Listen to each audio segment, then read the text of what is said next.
मदद मिल सकती है।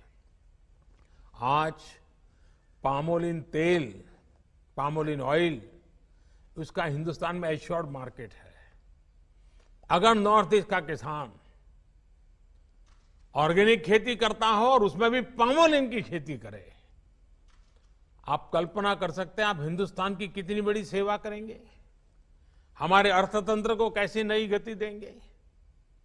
मैं यहां की सभी राज्य सरकारों से भी आग्रह करूंगा कि वे अपने अपने राज्य में पामोलिन मिशन की रचना करें, किसानों को शिक्षित करें, प्रेरित करें, और भविष्य में इसमें किसानों को हमें कोई मदद करने की जरूरत होगी, उस पर भी बैठ करके कोई योजना बना सकते हैं, कुछ सोच सकते हैं हम।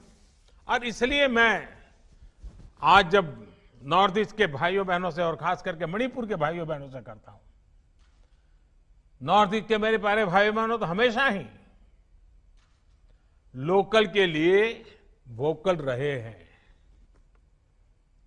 और सिर्फ वोकल ऐसा नहीं, नॉर्थ ईस्ट की एक विशेषता है, उनको लोकल के लिए गर्व होता है।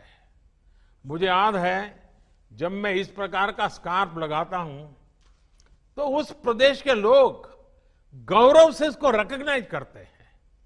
अपनी चीजों का इतना गर्व होना ये बहुत बड़ी बात है, और इसलिए नॉर्थ ईस्ट को ये समझाना कि लोकल के लिए वोकल बनो, शायद मुझे लगता है कि मुझे नहीं करना चाहिए, क्योंकि आप तो उससे भी 4 कदम आगे हैं। आप तो लोकल के प्रति बहुत ही गौरव करने वाले लोग हो, आप अभिमान फील करते हो, हाँ ये हमारा है, और यही तो ताकत होती है।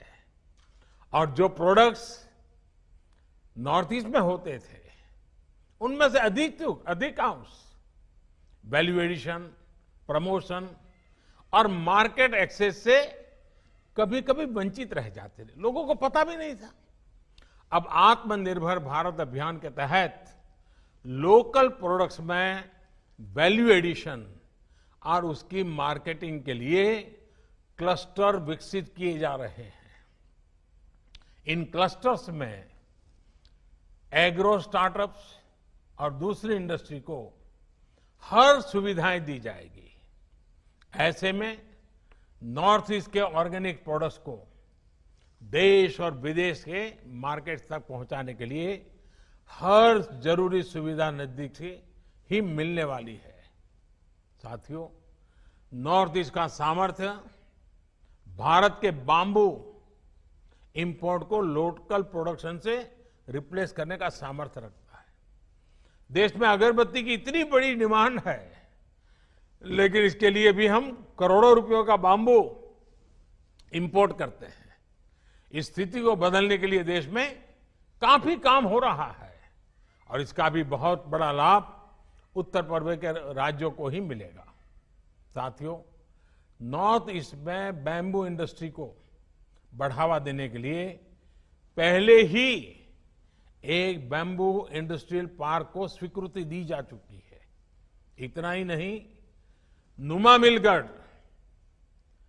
नुमालीगढ़ में बैम्बू के बायोफ्यूल बनाने की फैक्ट्री भी बनाई जा रही है। नेशनल बैम्बू मिशन के तहत बैम्बू किसानों, हैंडीक्राफ्ट से जुड़े आर्टिस्ट और दूसरी सुविधाओं के लिए सैकड़ों करोड़ रुपए का निवेश किया जा रहा है। इससे नॉर्थ ईस्ट के युवाओं को, यहां के स्टार्टअप्स को बहुत लाभ होगा।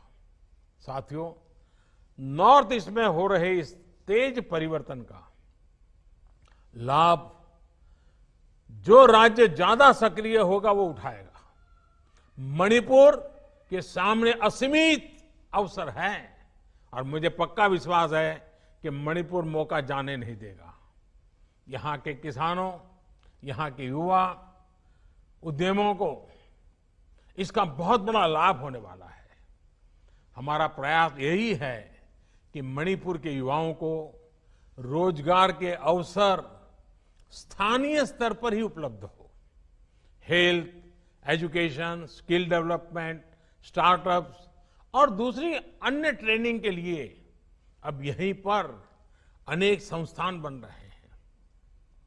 स्पोर्ट्स यूनिवर्सिटी और वर्ल्ड क्लास स्टेडियम बनने से मणिपुर देश के स्पोर्ट्स टैलेंट को निखारने के लिए एक बड़ा हब बनता जा रहा है। यही नहीं, देश के दूसरे हिस्सों में भी मणिपुर सहित नॉर्थ ईस्ट के सभी युवाओं को आज हॉस्टल समेत बेहतर सुविधाएं उपलब्ध कराई जा रही हैं। विकास और विश्वास के इस रास्ते को हमें और मजबूत करते रहना है। एक बार फिर आप सभी को इस नए वाटर प्रोजेक्ट के लिए अनेक अनेक शुभकामनाएं। विशेष करके हमारी माताओं बहनों के आशीर्वाद हमें वो शक्ति दें ताकि घर घर जल पहुंचाने के हमारे इस सपने में कहीं कोई रुकावट ना आए, समय सीमा के पहले हम काम कर पाएं। ऐसे माताएं बहनें हमें आशीर्वाद दें।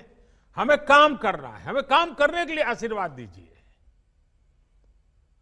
आपके आशीर्वाद बहुत बड़ी ताकत होती है। और रक्षाबंधन का पर्व सामने है तो मैं आग्रह से आपके आशीर्वाद की कामना करता रहता हूं। आप सभी अपना ध्यान रखिए। स्वच्छता को लेकर तो वैसे भी नॉर्थ ईस्ट हमेशा से बहुत गंभीर रहा है, सतर्क रहा है, देश के लिए एक मॉडल के रूप काम कर रहा है। लेकिन आज जब हम कोरोना से लड़ाई लड़ रहे हैं तब 2 गज की दूरी, चेहरे पर मास्क और हैंड सैनिटाइजेशन, उसी प्रकार से कहीं बाहर थूकना नहीं, गंदगी करना नहीं, इन सारी बाबतों का ध्यान रखना है। आज कोरोना से लड़ाई लड़ने के लिए सबसे ताकतवर हथियार यही है।